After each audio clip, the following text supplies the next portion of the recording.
మనోజ్, నువ్వు నా బిడ్డవి. లక్ష్మీ ప్రసన్న, విష్ణువర్ధన్ బాబు, మనోజ్ కుమార్. నిన్ను ఎలా పెంచానురా నేను? అందరికంటే నిన్నే గారాబంగా పెంచానురా. నీకే ఎక్కువ ఖర్చు పెట్టి చదివించాలని ప్రయత్నం చేశానురా. నువ్వు ఏది అడిగినా నేను నీకు ఇచ్చానురా. కానీ ఈ రోజున నువ్వు చేస్తున్న పని బిడ్డల గుండెల మీద తంతారంటారే, అలా తన్నేవరా. మనసు ఆవేదనతో కింగిపోతుందిరా. నేను మీ అమ్మ ఏడ్చుకుంటున్నావురా. జర్నలిజం ఉన్నది లేనిది, లేనిది ఉన్నట్టు రాస్తున్నారా. నువ్వు నన్ను కొట్టడం ఏంట్రా? నా బిడ్డ నన్ను తాకలా. ఇద్దరం ఘర్షణ పడ్డాం కొన్ని కారణాల వల్ల. ప్రతి ఫ్యామిలీలోనూ ఉంటాయిరా ఇవి. లేనివాడు ఎవరైనా ఉంటే ప్రపంచంలో ఒకరున్నారేమో, 1% ఉంటుందేమో. అటువంటి వాళ్ళ ఇంటికి వెళ్ళి కాళ్ళు గడిగి నిద్ర పూసుకోవచ్చు. భారత భాగవత రామాయణాలు చూసావు కదరా. ఏమిటిది? మీ అమ్మ ఎంత కుమిలిపోతుంది ఈ రోజున హాస్పిటల్ చేరింది. నీ వల్ల హాస్పిటల్ చేరుతాను.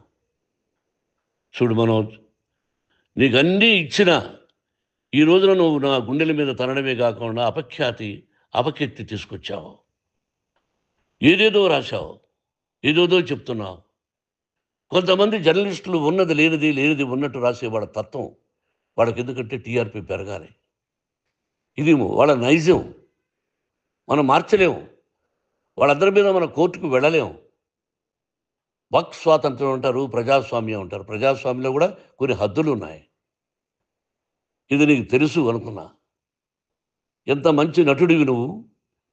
నీ భార్య మాటలు విని తాగుడుకు అలవాటు పడిపోయావు. వింటున్నావా మనోజ్? ఎవరిని నమ్మాలో ఎవరిని నమ్మకూడదో పరిస్థితి తీసుకొచ్చావు. విద్యాలయాలు ఎంత గొప్పవిరా. మనం 25% కులమతాలకు అతీతంగా ఫ్రీ ఎడ్యుకేషన్ ఇస్తున్నాంరా. క్యాస్ట్ అనేది తీసేశాను రా 92లో ప్రాస్పెక్ట్స్లో. నువ్వు చదువుకున్నావురా. అక్కడ చదువుకున్న బిడ్డలు ఐఏఎస్, ఐపీఎస్ అయ్యారురా. ఎంతోమంది గొప్పవాళ్ళు అయ్యారురా. నువ్వు నటుడుగా ఎంతో గొప్పవాడివి. తాగుడికి అలవాటుపడి నువ్వు నీ భార్య ఇంట్లో బిహేవ్ చేస్తున్న విధానం ఆ భగవంతుడు సర్వేశ్వరుడు తెలుసు. భగవంతుడు చూస్తున్నాడు రా. నేను తప్పు చేసినా, నువ్వు తప్పు చేసినా, ఎవరు తప్పు చేసినా. ఎంత అవకాశం ఇచ్చావు మాట్లాడుకునేదానికి అందరికీ. ఇన్ని సంవత్సరాల్లో మన విద్యాలయాల్లో ఒక్క తల్లి కానీ ఒక తండ్రి కానీ ఏమైనా చెప్పారా? ఆ బిడ్డలు మన బిడ్డలు రా. మీరెంతో నాకు అక్కడ ఉన్నవాడు కూడా నా కూతుర్లు, నా కుమారులు. ఎంతమందికి ఫ్రీ ఎడ్యుకేషన్ ఇస్తున్నావు. వాడి దగ్గర ఏది ఆశించరా. నువ్వు ఎందుకు ఇలా తయారైపోయావు? ఎందుకు ఇంట్లో ఉండే పనివాళ్ళు అందరినీ కొడుతున్నావు? పనివాడు వాడు పని చేసుకోవడానికి మన ఇంటికి వచ్చాడు రా. ఆ పనివాడిని కొట్టడం చాలా మహాపాపంరా. నేను వేరురా. నేను దండించడం వేరురా. నేను ఎవరిని ఆ చిన్న వాళ్ళని కొట్టి ఇచ్చేసి చేయలేదురా. సినిమా ఇండస్ట్రీలో మోహన్ బాబు కొడతాడు, తిడతాడు అంటే అది షూటింగ్లో జరిగి ఉండొచ్చేమో. కానీ ఇంట్లో ఉండి 10 సంవత్సరాల నుంచి 20 సంవత్సరాల నుంచి పనివాళ్ళు ఉన్నారు. నేను ఇంట్లో లేని సమయంలో వాళ్ళందరినీ కొట్టి వాళ్ళ ఫోన్ లాక్కొని ఒకడైతే చచ్చిపోవాలి. వాడు పోలీస్ కంప్లైంట్ ఇచ్చి ఉండొచ్చు. నేను వద్దు అని వాడిని బతిమాలాడు. పోలీస్ కంప్లైంట్ కూడా ఇవ్వలా. ఇంకైనా నువ్వు నీ భార్య మారి బయట ఉండండి రా అన్నాను నేను. లేదు డాడీ, తప్పు చేయలేని ఒకసారి వచ్చావు, మళ్ళీ తప్పు చేశావు, మళ్ళీ వెళ్ళావు, మళ్ళీ ఈసారి తప్పు చేయనన్నావు. ఏమండి వీడు తప్పు చేయడం అని మీ అమ్మ చెప్పింది. ఇంట్లో పెట్టుకున్నా. మళ్ళీ నువ్వు చేస్తున్నది, ప్రతిరోజు నువ్వు తాగుతున్న విధానం నీకే తెలుసు. ఇది ప్రజలు నమ్ముతారా లేదా అనవసరం నాకు. నేను నీకు చెప్తున్నా, ఇంతటితో పులి స్టాప్ పెట్టాలి. 3 రోజుల నుంచి రకరకాలుగా రాస్తున్నప్పుడు నా మనసు ఆవేదనతో ఉంది.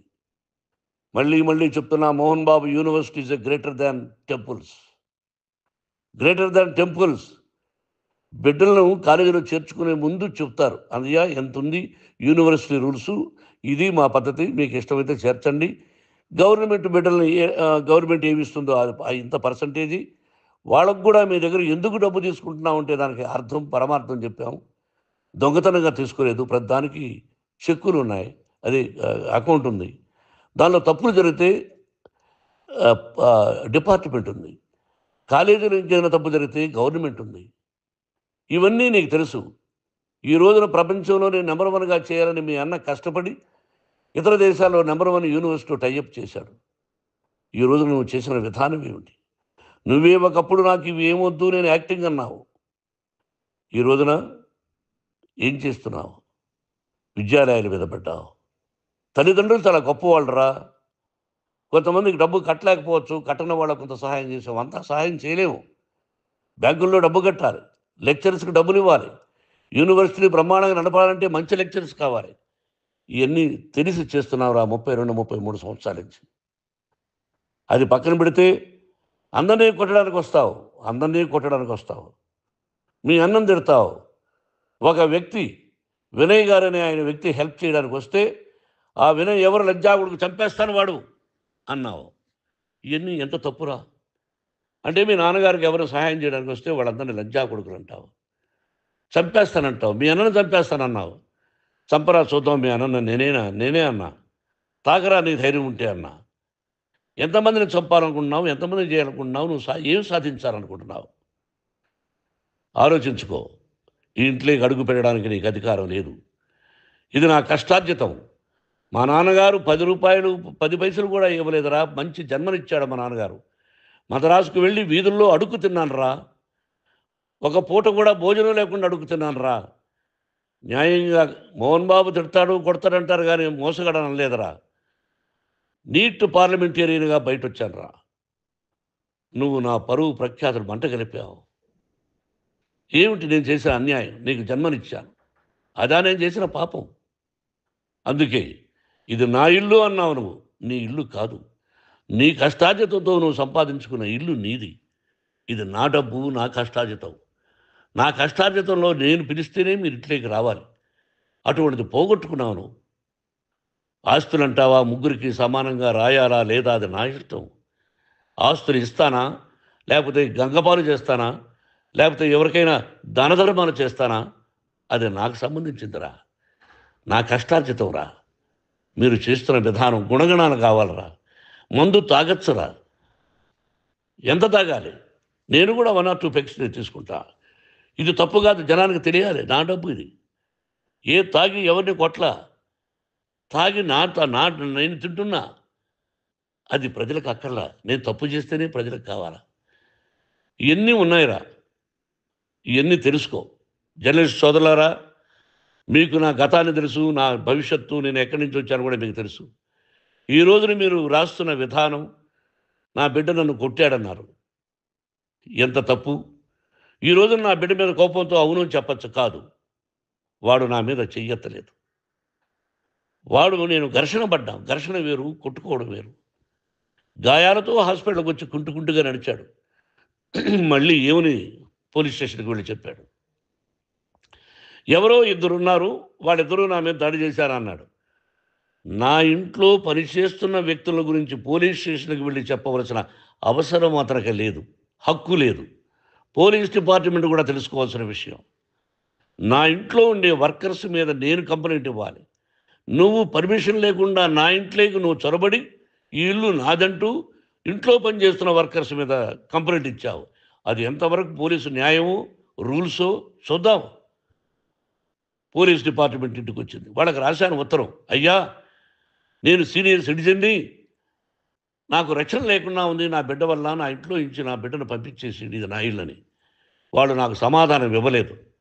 ఇవ్వకపోగా ఎవరిని పట్టించుకోలేదు. ఇప్పుడు పోలీసు వాళ్ళు వచ్చి ఏమండి రూల్స్ ప్రకారం నా బిడ్డ ఇంటికి రాకూడదంటే మాకు హయ్యర్ అథారిటీ వాళ్ళు ఫోన్ చేశారు, మీరు ఎవరిని స్టాప్ చేయొద్దండి, బయట నుంచి ఎవరైనా వస్తే వాళ్ళని స్టాప్ చేయండి అన్నారు. 2 రోజుల నుంచి 10 మంది 20 మంది వస్తున్నారు. వాళ్ళు అలా చూస్తూ నిలబడ్డారు. వాళ్ళు ఫోటోలు తీసుకున్నారు, వాళ్ళ మీద మళ్ళీ వదిలేస్తున్నారు. ఎవరిని నిందించాలి? But I give respect to the police department. వాళ్ళకి ఎవరు ఏ అధికారి ఫోన్ చేశాడో, ఆ అధికారికి ఏ పొలిటీషియన్ చేశాడో అది వాళ్ళకే వదిలేస్తున్నా. కాబట్టి వాళ్ళు పోలీస్ కంప్లైంట్ ఇచ్చినా కూడా మేము సంబంధం లేదని అంటున్నారు కాబట్టి నేను నా బిడ్డను నిన్ను నాపు చేస్తున్నా. నువ్వు ఇంట్లోకి వచ్చే అధికారం నీకు లేదు. నువ్వు వచ్చి నీ బిడ్డను తీసుకెళ్ళు. సంతోషం.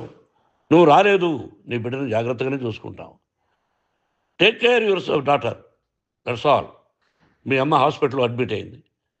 రేపో ఎల్లుండో మీ అమ్మను పిలిపించి బాగైన తర్వాత ఇదిగో నువ్వు నీ కొడుకు బిడ్డను తీసుకెళ్ళి వాడికి అప్పచెప్పని చెప్తాను పోలీసు వాళ్ళ ఆధ్వర్యంలో. ఇది 100% జర్నలిస్టు సోదరులారా, పులి స్టాప్ పెట్టండి. మీకు కుటుంబాలు ఉన్నాయి, మీ యజమానులకు కుటుంబాలు ఉన్నాయి. మీ కుటుంబాల విషయాలు, మీ యజమానుల కుటుంబాల విషయాలు మేము ఎవరు జోక్యం కలుగు చేసుకోవాలా. మేము నటీనటులం. మాది తప్పుంటే నటుడుగా నన్ను ఫెయిల్యూర్ అని రాయండి, నా నటన బాగలేకపోతే రాయండి. బట్ ఇంటి లోపల సందులో నుంచి చూస్తూ తప్పు చేస్తున్నామని ఉన్నది లేనిది ఉన్నట్టు రాయకండి. మీకు నా హృదయపూర్వక నమస్కారాలు. ఇన్ని రోజులు హృదయపూర్వకంగా ఎంకరేజ్మెంట్ చేశారు. ఆ ఎంకరేజ్మెంట్కు నమస్కారం చేసుకుంటూ I love you all. I love you police department. మీరు న్యాయంగా ధర్మంగా నడుచుకోండి, ఎవరికి తొత్తుల్లాగా ఉండొద్దండి అని మనవి చేసుకుంటూ నేను సెలవు తీసుకుంటాను. Thank you very much for all the journalist. ఇక్కడ పులి స్టాప్ పెట్టండి. Thank you very much.